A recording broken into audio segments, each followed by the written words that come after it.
بسم اللہ الرحمن الرحیم۔ نجومی عامل کے پاس جانے کی سزا۔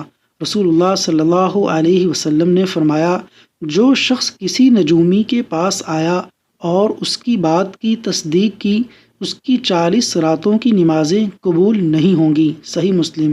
حدیث نمبر 2۔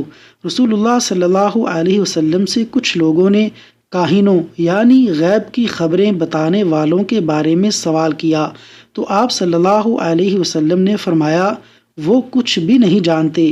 لوگوں نے کہا، اللہ کے رسول، کبھی کبھار وہ بات کرتے ہیں تو بعینی ہی ویسے ہی رونما ہو جاتی ہے۔ تو آپ صلی اللہ علیہ وسلم نے فرمایا، یہ وہ حق بات ہوتی ہے جو جن اچک لیتا ہے، یعنی فرشتوں سے چوری سن لیتا ہے اور اسے اپنے کاہن یعنی غیب کی خبریں دینے والے دوست کے کان میں ڈال دیتا ہے، پھر وہ اس میں 100 جھوٹ شامل کر دیتے ہیں۔ صحیح بخاری، حدیث نمبر 5762۔